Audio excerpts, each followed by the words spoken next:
You're watching Wall Street Confidential on TheStreet.com TV. I'm Farnoosh Torabi. Here is James Altucher, founder of Stock Picker. Hi, James. Hello. A hot topic on Stock Picker is Cliff Mason. For those viewers out there who are regulars at TheStreet.com and watch our videos, Cliff is a recent hire, nephew of Jim Cramer, and he writes these very controversial articles, advice, tips for young investors out there, people in their 20s. His latest column deals with how to approach the career world, how to get that first job. He says, don't pursue a job because you think that it's going to necessarily lead to your dream job. He says, just go for the dream job. Don't worry about paying your dues. Chase the money. Well, what do you think? A couple of comments. First off, I think Cliff's articles are a great contribution to the site.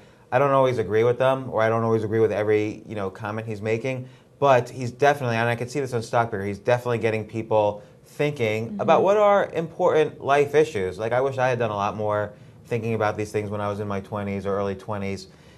But in terms of the don't pay your dues, go straight for your dream job, I think you have to do both. I think you have to go on the trajectory towards the dream job, skipping a lot of ladder steps along the way. You have to always skip and go for the gusto, but at some point you have to pay the dues to really be successful.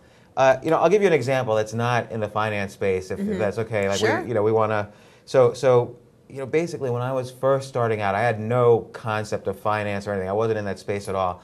I was attending graduate school in computer science, but what I really wanted to do was be a novelist. So I was writing fiction. No way. I wrote a couple of novels. That's all I did. And so consequently, I wasn't attending any class, and they asked me to leave, citing lack of maturity. So I left graduate school, and I was still thinking to myself, you know what? My dream job actually was to work at HBO. I loved HBO. I loved all the shows on HBO. But I felt I had to get something out there. I had to publish a novel. And I was a horrible writer, mind you, so I couldn't get anything published. And so finally, I said, forget it. I need to at least step on the next path and just skip everything. So I got into HBO through the back door. I ended up working in their IT department, their technology department, and I was just a software developer.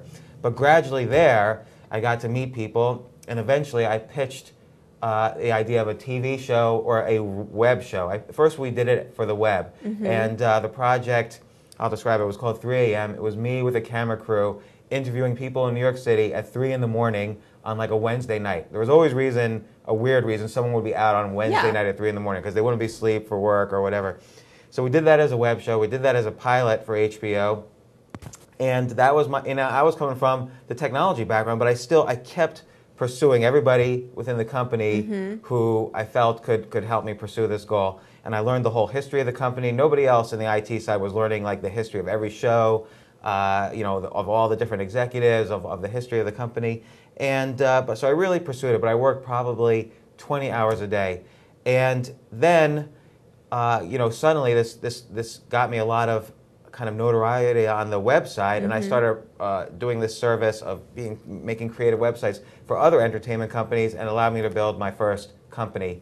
Now, the way I got into the hedge fund world was sort of similar in terms of skipping a lot of the rungs on the ladder and not having the standard pedigree, but I still had to work very hard, pay a lot of dues, but I did skip a lot of steps. And I could talk about it on another video, but that's the basic idea. All right, that is some good advice, because I just want to mention too that the whole idea of paying dues, look, your bosses are older than you, and they hate their underlings who feel entitled. Speaking from experience, my boss, she threw a resume out into the trash can because she said, this kid keeps calling me and he says, I need to work here. And she says, well, what have you to show for it other than your college degree? And I think that bosses, managers like to sort of feel like you're paying your dues because they had to after a while. It's kind of a, well, I think that's right. A rite of passage. I know with my own employees, what I appreciate the most is when people give.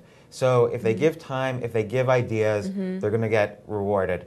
And you can't be in a giving mode if you're not listening and if you're not paying attention to what your boss and what your job wants. Like if you're too aggressive going for the top, you're going to miss everything in the middle. And you have to still pay the dues, even if it's fast, to get up there. All right, good advice from James Altucher, Thanks. founder of Stock Picker. You have a lot of titles. Today you are filling in for Jim Cramer on Wall Street Confidential. Thanks a lot. Thank you. You're watching TheStreet.com TV. Don't go away.